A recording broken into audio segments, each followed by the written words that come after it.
Salah satu kenikmatan penghuni surga adalah ngobrol. Bismillah, kali ini kita akan membahas seputar kenikmatan surga dan para penghuni surga di dalamnya ternyata aktivitasnya adalah ngobrol. Tentu surga ini bukan hanya tentang kemegahan dan fasilitasnya saja, tapi ngobrol ini menjadi salah satu aktivitas ahli surga. Seperti bagaimana ketemu dengan keluarga, dengan anak-anak, bahkan membicarakan tentang bagaimana perjuangan ketika di dunia. Dan ini ada dalam Quran surah As-Saffat ayat 50.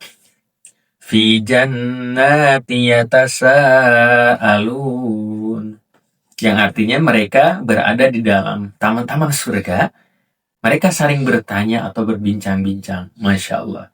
Di sini kita bisa lihat bahwa berbincang itu bisa berdiskusi, bertanya. Tentu bagaimana dengan uh, mengenang masa lalu ketika di dunia ya.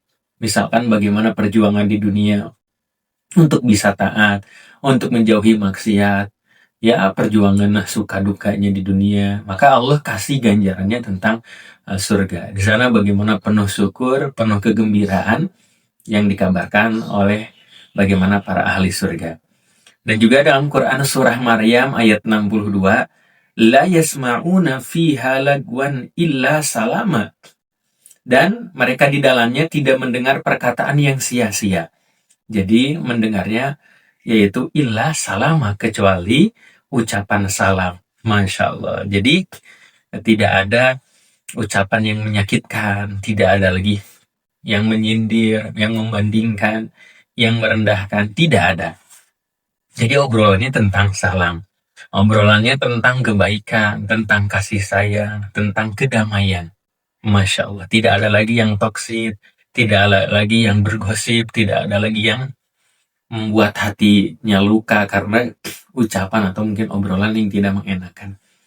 Maka Masya Allah dalam Quran Surah Tur ayat 21, ini menggambarkan bahwa orang yang beriman, jadi ini kalau anak keturunannya soleh, beriman juga, itu bisa berkumpul di surga.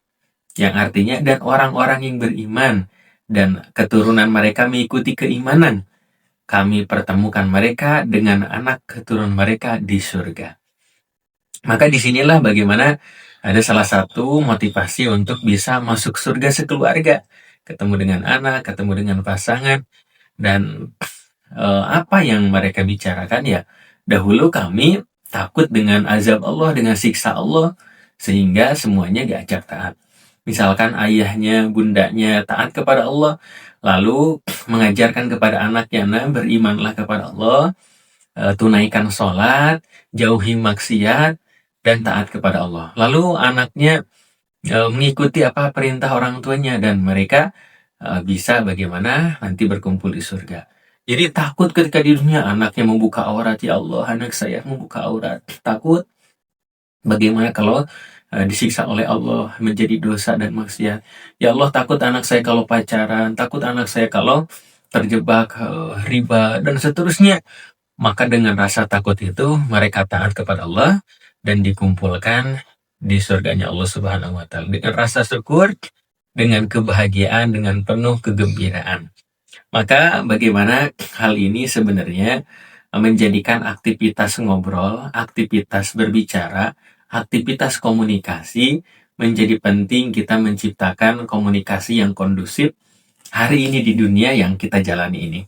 Dari mulai bagaimana ngobrol yang penuh kebaikan, ngobrol yang penuh kasih sayang, ngobrol yang penuh manfaat, sehingga terciptalah surga kita di dunia, obrolan-obrolan yang sangat indah, obrolan-obrolan yang sangat menyenangkan. Tidak ada merendahkan, tidak ada menyakiti, tidak ada dendam, dan tidak ada melukai hati. Maka itulah surga sudah kita dapatkan di dunia.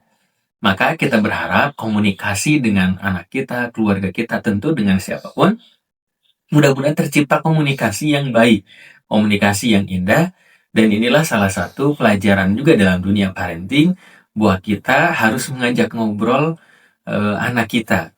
Walaupun anaknya masih kecil, bahkan mungkin anak kita belum bisa membalas obrolan kita, belum paham tentang apa yang diobrolkan, tapi sebenarnya mereka menangkap apa yang dimaksud oleh obrolan kita.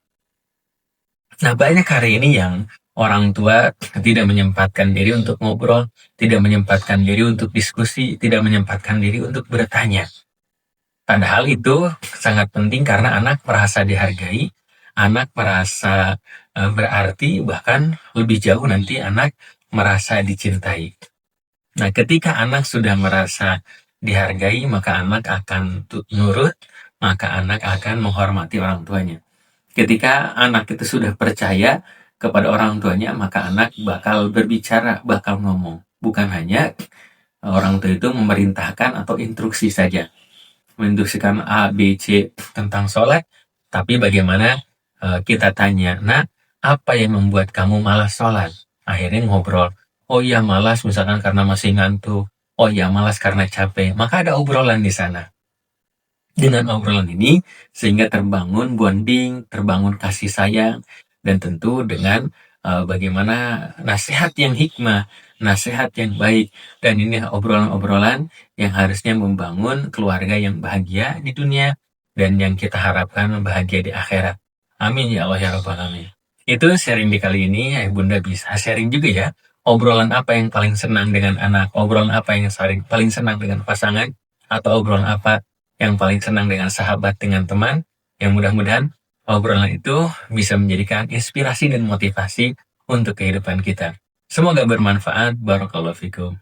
Oh iya, kami punya program safari dakwah bagi Anda yang memiliki masjid, majlis taklim, sekolah, dan lain sebagainya, berkesempatan untuk mengadakan kegiatan parenting, kajian Islam, seminar, dan lain sebagainya. Dan juga kami memiliki produk buku-buku terbaik seputar parenting Islami dan juga kelas online tiap bulannya. Ayo Bunda segera dapatkan, hubungi admin.